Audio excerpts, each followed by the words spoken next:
جب مجھے اپنے دل میں یاد کرتا میں بھی اسے اپنے دل میں یاد کرتا ہوں. جب میرا بندہ کسی محفل میں میرا ذکر کرتا ہے میں اس سے کہیں بہتر محفل میں اس کا ذکر کرتا ہوں. اللہ کی محفل تو ملائے اعلیٰ کی ہے، ملائکہ مقربین کی ہے.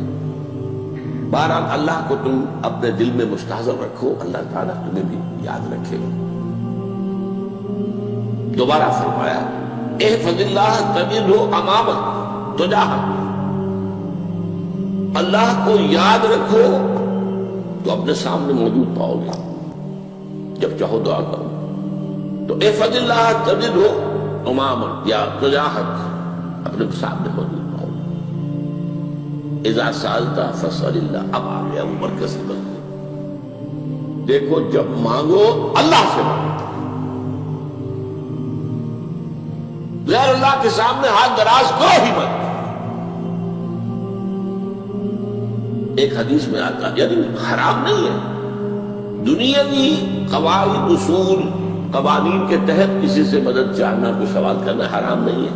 آپ سوال کریں، مدد لیں، اسی پر دنیا قائم ہے، ایک دوسرے کے ساتھ تعاون کے ساتھ. لیکن اونچا مقام کیا ہے؟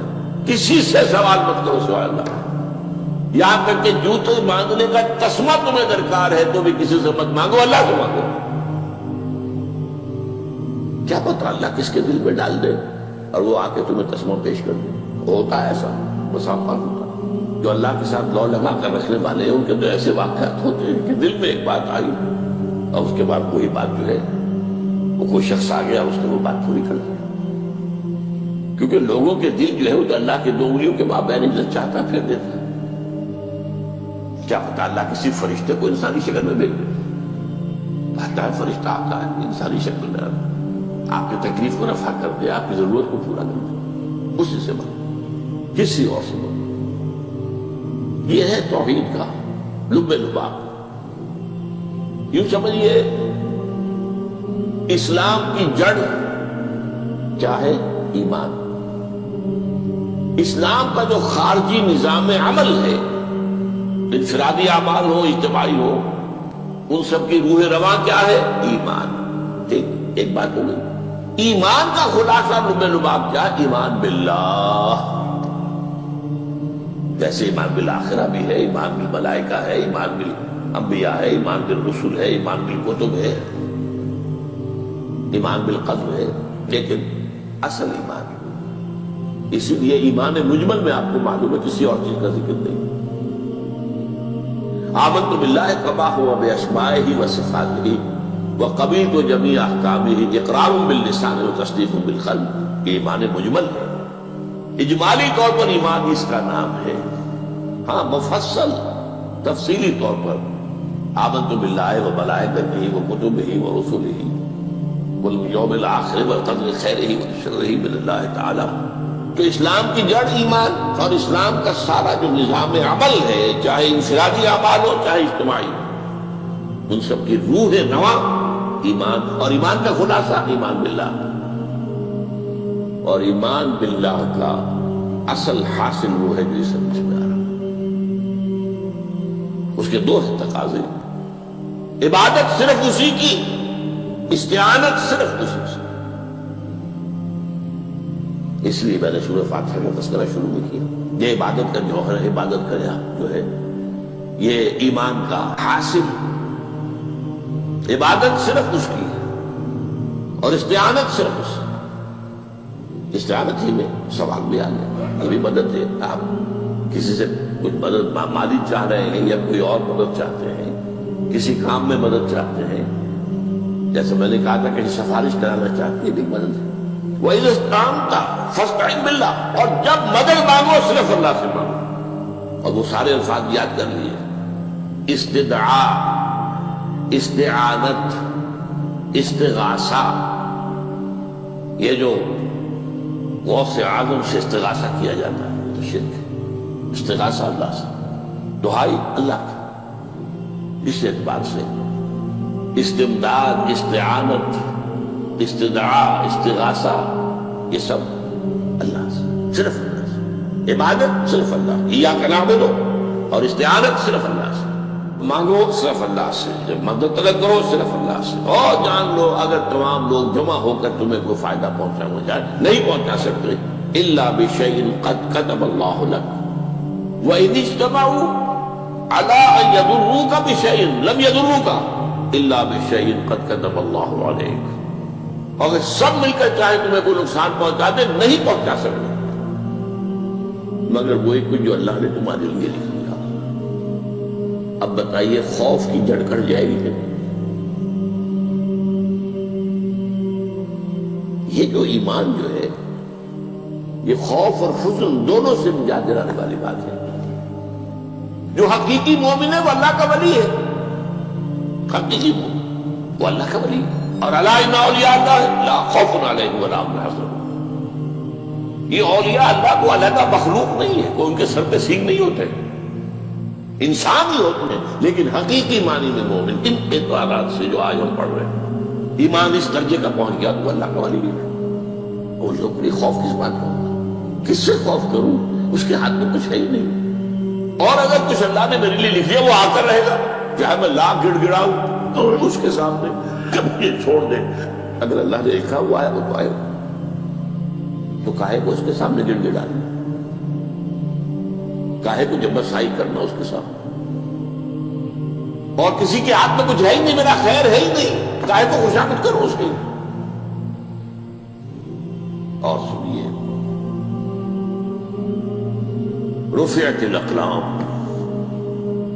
دیکھو نوجوان، قلمیں اٹھا دی گئی ہیں، وجفت الصحف، اور جو رجسٹر ہیں صحیفے ان کی سیاہی خشک ہو چکی ہے، یہ ہے وہ اللہ کا علم، اس میں ہر شے لکھ دی گئی، اس کی قلم اٹھا لیے گئے۔ جیسے آپ کو معلوم ہے امتحان ہوتا تھا، 3 گھنٹے ختم ہو گئے، اسٹاپ رائٹنگ، بس اب قلم رک جانا چاہیے۔ وہ قلم تو تقدیر کا کاتب جو ہے وہ قلم اس کا اب اٹھا لیا گیا، اور جو صحیفے جن پر یہ لکھا گیا وہ خشک بھی ہو گئے۔ یہ تو روایت ہے جو امام ترمذی نے جس کو روایت کیا، یہ مطلب ان کا ہے جو ہم نے پڑھا ابھی، اور ان کا قول یہ ہے کہ یہ حدیث حسن صحیح ہے، لیکن یہی روایت اور انہی راوی سے عبداللہ ابن عباس سے رضی اللہ تعالیٰ عنہ اور بھی محدثین نے کی ہے۔ اس میں سے ایک اور متن جو ہے وہ یہاں پر امام نووی نے دے دیا ہے، احفظ اللہ تجدہ امامک، یہ تو پہلا وہ ٹکڑا تھا، وقت جاہد تھا، یہاں امامک ہے، مطلب ایک ہی ہے، اپنے سامنے پاؤ گے۔ اللہ کی حفاظت کرو، اللہ کو دل میں، اللہ کی یاد کو محفوظ رکھو، گویا کہ اللہ کو مستحضر رکھو۔ ذکر اللہ کے معنی کیا ہے؟ استحضار اللہ فی القلب، یہ ذکر اللہ ہے۔ جنہیں ہم ذکر سمجھ بیٹھے ہیں وہ ذکر کے ذریعے اقیم الصلاۃ لذکری، نماز قائم کرو میری یاد کے لیے، نماز ذریعہ ہے یاد کا۔ یہ علیحدہ بات ہے کہ آپ نے 17 رکعتیں بھی پڑھنی ہو عشاء کی اور یاد آپ کو آئی نہیں کوئی، آپ تو ایک میکینیکل انداز میں جو ہے وہ اٹھک بیٹھک کر رہے ہیں اور آپ کی زبان سے کچھ بھی نکل رہا ہے، تو اس کا آپ کے شعور سے، دل کی گہرائی سے رابطہ ہے ہی نہیں، وہ ذکر تو نہیں ہوا۔ ہاں نماز فرض تھی وہ ادا ہو گئی، آپ کی فرض ادا ہو گئی۔ تو جنہیں ہم نے ذکر سمجھا وہ ذرائع ذکر، اللہ اللہ سبحان اللہ سبحان اللہ زبان سے، یہ تاکہ اس کے نتیجے میں وہ ذکر حاصل ہو جائے۔ استحضار اللہ فی القلب، ذکر کے معنی ہے استحضار اللہ فی القلب۔ تعرف الی اللہ فی الرخاء، اور دیکھو کشادگی کے وقت میں تم اللہ کو یاد رکھو، اللہ کی طرف رجوع کیے رہو، بھول نہ جاؤ۔ وہ نہ ہو جو کبھی کہا تھا، بہادر شاہ ظفر کے اشعار میں سے بہت زور کا شعر ہے، ظفر آدمی اس کو نہ جانیے چاہے کتنا ہی ہو فاد متقا، جسے عیش میں یاد خدا نہ رہی، جسے تیش میں خوف خدا نہ رہا۔ وہ ہے کشادگی کی حالت میں، جب تمہارے لیے کشادگی ہے، اللہ کی طرف رجوع کیے رکھو۔ یعرف کا فی الشدہ، تو اللہ اپنی توجہ تم پر رکھے گا شدت کے وقت میں، جب تمہیں کوئی تکلیف ہے اس تکلیف کو تم پر آسان کر دے گا۔ تکلیف تو آنی ہے، وہ لکھی ہوئی ہے، وہ تو آئے گی، لیکن یہ کہ اللہ تعالیٰ اس کی شدت کو، ایک ہی چیز ہے جس کو ایک انسان بہت شدت کے ساتھ محسوس کر رہا ہے، دوسرا آدمی اتنا نہیں محسوس کر رہا ہے، احساس کا معاملہ ہوگا نا۔ وہ تو اصل میں اگر انسان کی نروز کٹی ہوئی ہے تو احساس ہوگا ہی نہیں، سر سے نہیں ہوگا۔ تو اس اعتبار سے اللہ تعالیٰ تمہارے لیے وہ شدت کی کمی کر دے گا۔ وَعْلَمْ أَنَّمَا أَخْطَأَكَ لَمْ يَكُنْ لِيُصِيبَكَ، اور جان لو جو چیز تم سے چھوٹ گئی ہے، رہ گئی ہے، وہ ہرگز تمہیں ملنے والی نہیں تھی۔ اب آپ نے کسی ملازمت کے لیے درخواست دی ہے، درخواستیں مانگی گئی ہیں، اپنی سی محنت کر لی، نہیں ملی ملازمت، اب آپ بیٹھے ہوئے افسوس میں، رنج میں، غم میں، فلاں نے یہ کر دیا، فلاں نے یہ کر دیا، وہ فلاں جو ہے بڑی تکڑی سفارش لے آیا تھا، فلاں نے رشوت دے دی۔ چھوڑو گے اس کو، وہ تمہارے لیے نہیں تھی۔ کاہے کو اپنے ذہن کے اندر یہ کھچڑی پکا رہے ہو بیٹھے ہوئے؟ خواہ آپ شاید سوء ظن میں بھی مبتلا ہو رہے ہو، کسی نے نہ رشوت دی اور آپ سمجھتے ہو کہ رشوت دی ہے اس نے۔ یہ ساری چیزیں جو ساری سیئات، ان کی جڑ کٹ گئے۔ وَعْلَمْ أَنَّمَا أَخْطَأَكَ لَمْ يَكُنْ لِيُصِيبَكَ وَمَا أَصَابَكَ، اور جو چیز تم پر آ گئی، لَمْ يَكُنْ لِيُخْطِئَكَ، ہو ہی نہیں سکتا تھا کہ وہ تم پر نہ۔ یہ کر لیتا تو ہو جاتا، شاید یہ کر لیتا، میں نے ٹیکا پہلے لگوا دیا ہوتا تو یہ بات نہ ہوتی۔ بھائی وہ جو ہونا تھا وہ ہونا تھا۔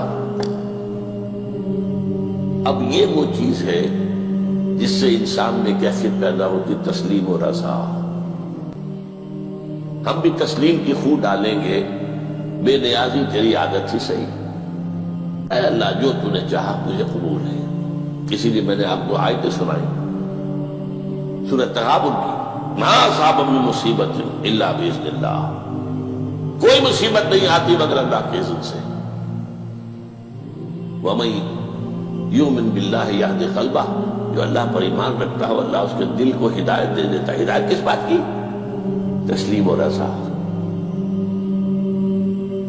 سر دوستاں سلامت نے تو خنجر آزمائی، نہ شبد نصیب دشمن کے شبد ہلاکت دے گا۔ اے اللہ تیری طرف سے ہے، مجھے قبول ہے، اور بظاہر مجھے تکلیف ہو رہی ہے لیکن یقیناً اس میں میرا کوئی خیر ہے۔